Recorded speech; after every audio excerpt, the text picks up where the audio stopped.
गणेश चतुर्थी की धूम मची हुई थी। सभी गणेश चतुर्थी की तैयारी में जुटे हुए थे। बाजार में अफरा तफरी थी।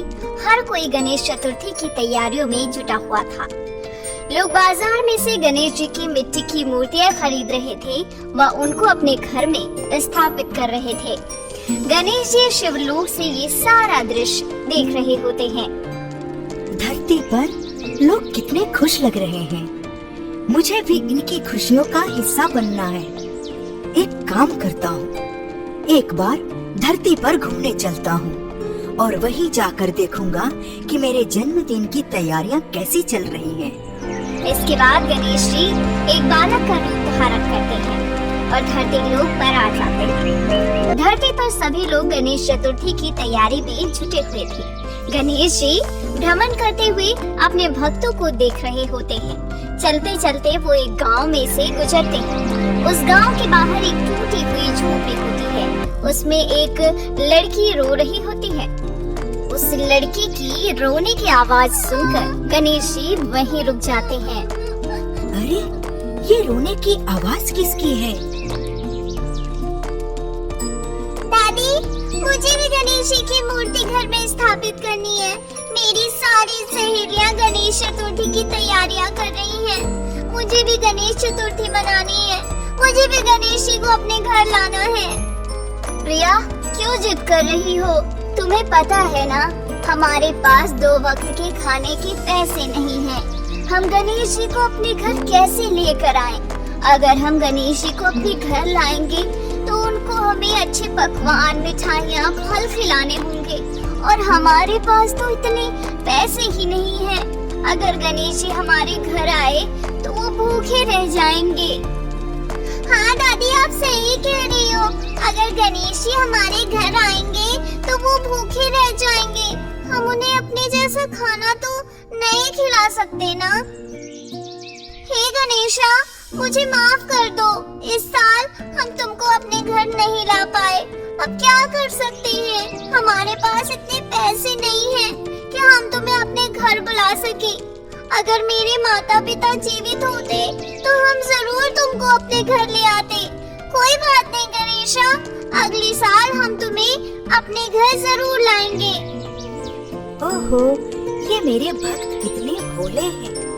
इन्हें लगता है कि मैं भोग चढ़ावे से प्रसन्न होता हूँ, लेकिन इन्हें ज्ञात नहीं है मैं तो मनुष्य के भक्ति भाव से ही प्रसन्न रहता हूँ। मुझे जाकर इनकी मदद करनी चाहिए। अरे बालक, तुम कौन हो? मैया, मेरा नाम गणेशा है। मेरे पास कोई घर नहीं है। क्या मैं कुछ दिन के लिए आप लोगों के साथ रह सकता हूँ? इसके बदले आप जो बोलोगे मैं वो सारे काम कर दिया करूँगा और मैं आपकी सारी बात भी मानूंगा। ये बालक इतना कोमल है, इसे मैं कैसे मना कर दूं? नहीं नहीं, इसे मैं मना नहीं कर सकती, वरना मुझे पाप लगेगा। कोई नहीं, कुछ दिन की तो बात है। आधा रोटी कम खा लेंगे। तुम मेरे घर पर रह सकते हो गणेशा, आ जाओ। यहाँ पर मैं और मेरी बेटी रहते हैं। तुम हमारे साथ रह सकते हो। शारदा भगवान गणेश को बालक समझकर अपने घर में स्थान दे देती है। मैया, आज तो गणेश चतुर्थी का प्रथम दिन है। आज आपने गणेश चतुर्थी की कोई तैयारी नहीं की? मन तो हमारा भी है, पर हमारे पास इतने पैसे नहीं है कि हम गणेश जी को अपने घर बुला सके। अरे मैया, गणेशा धन दौलत से खुश होकर थोड़ी आते हैं। वो तो अपने भक्तों के भाव को देखते हैं। आप एक बार गणेशा को अपने घर तो लाओ, वो आपके सारे कष्ट हर लेंगे। आप लोग घर की साफ सफाई करिए, मैं गणेशा की मूर्ति और पूजा के सामान लेकर आता हूँ। अरे, तुम कैसे लेकर आओगे? अरे मैया, मैंने यहाँ कुछ महीने एक सेठ के यहाँ काम किया था। वो सेठ मुझे बहुत मानता है। मैं उसी के दुकान से सारा सामान ले आऊंगा। आप चिंता मत करिए। सच में? आप गणेश जी को घर लाओगे? हाँ, मैं अभी गणेश जी को घर लेकर आता हूँ। तुम तब तक घर की साफ सफाई कर दो। बाल गणेश घर के बाहर जाते हैं और अपनी शक्ति से एक गणेशा जी की मिट्टी की मूर्ति और कुछ फल और पूजा सामग्री उत्पन्न करते हैं। उधर शारदा और प्रिया सारे घर की सफाई करती हैं। प्रिया बहुत ही खुश थी क्योंकि आज पहली बार उसके घर पर गणेश जी की स्थापना होने वाली है। थोड़ी देर बाद बाल गणेश भी मूर्ति और सामग्री के साथ लौट आते हैं। उनके हाथ में फल सामग्री व गणेश भगवान की मूर्ति देख प्रिया और शारदा बहुत खुश होती हैं और वो दोनों खुशी खुशी अपने घर में गणेश जी की मूर्ति स्थापना करती हैं। जो घर पहले खाली और सूना सूना लग रहा था, मूर्ति स्थापना के बाद वही घर खिलखिलाने लगा। शारदा और प्रिया ने पूरे घर को अच्छे तरीके से सजाया था। दादी देखो, अब हमारा घर कितना अच्छा लग रहा है। गणेश भैया की वजह से आज हमारे घर पर गणेश जी आए हैं। हाँ बेटा, गणेशा तुम्हारी वजह से आज हमारे घर पर भगवान गणेश जी की स्थापना हुई है। मैं किस तरह से तुम्हारा धन्यवाद करूं? अरे मैया, आपने मुझे यहाँ रुकने की जगह दी है, इतना बहुत है मेरे लिए। बाकी जब तक मैं हूँ, मैं आपको कोई भी काम नहीं करने दूंगा, सारा काम मैं ही करूँगा। भगवान गणेश साक्षात बालक के रूप में शारदा के घर में रहने लगे और शारदा का काम में हाथ बटाने लगे, जिससे शारदा को काम में काफी मदद मिल गई और वो भगवान गणेश की पूजा अच्छे से करने लगी। गणेश जी अपनी शक्ति से पूजा की सारी सामग्रियां लेकर आ जाया करते थे, जिससे शारदा को पूजा करने में कोई परेशानी नहीं होती। शारदा के साथ प्रिया भी गणेश जी की पूजा में बैठी रहती थी और साक्षात गणेश जी अपने भक्तों की सेवा में जुटे हुए थे। प्रिया और शारदा को शायद ये पता भी नहीं था कि गणेश कोई बालक नहीं बल्कि भगवान गणेश है। देखते देखते गणेश चतुर्थी के 9 दिन अच्छे से बीत जाते हैं। आज गणेश चतुर्थी का आखिरी दिन था। सभी लोग गणेश जी की मूर्ति को विसर्जित करने के लिए जा रहे होते हैं। सारा गांव उत्साह और हर्षोल्लास के साथ भरा हुआ था। सभी लोग खुश थे, सभी नाच गा रहे थे, हर तरफ शोर शराबा था। इधर शारदा और प्रिया भी मूर्ति विसर्जन के लिए तैयार हो चुकी थी।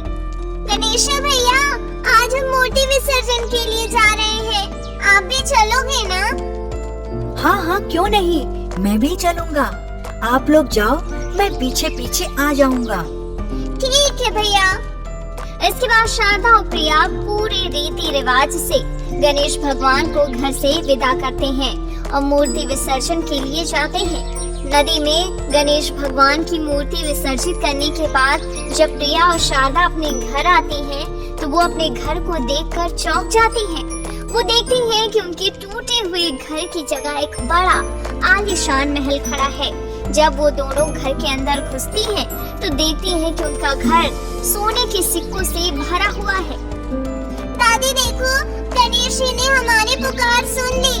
उन्होंने हमारे टूटे हुए मकान को महल बना दिया। सही में बेटा, लोग गणेश जी को ऐसे ही विघ्नहर्ता नहीं कहते। उन्होंने तो कुछ ही दिनों में हमारे सारे विघ्न हर लिए। पर दादी, गणेशा भैया कहाँ हैं? वो तो हमारे साथ विसर्जन के समय भी नहीं थे। हाँ, ये तो मैंने भी ध्यान नहीं दिया। जा प्रिया, गणेशा जी को खोज कर ला, कहीं वो बाहर भटक तो नहीं गया बेचारा। मैया, इसकी कोई जरूरत नहीं है। मैं तो बस 10 दिन के लिए ही आया था। अब धरती पर मेरा समय पूरा हो गया तो मेरे भक्तों ने मुझे विदा कर दिया। आप चिंता मत करो मैया, अगले साल फिर से मैं आपके पास आऊंगा और आपके साथ रहूंगा। दादी, ये किसकी आवाज है? अरे पगली, तू अभी तक नहीं समझी? ये भगवान गणेश की आवाज थी और हमारे साथ रहने वाला गणेशा कोई और नहीं, भगवान गणेश ही थे, जो बालक के रूप में हमारे घर हमारा कष्ट हरने आए थे। प्रिया और उसकी दादी समझ गई थी कि गणेशा कोई और नहीं, भगवान गणेश थे। ये जानकर दोनों की आंखें भर आई। भगवान गणेश की कृपा से शारदा के घर में खुशियों के दिन लौट आए अब उनके पास किसी चीज की कमी नहीं थी। वो धन्य धान्य से संपन्न हो चुकी थी।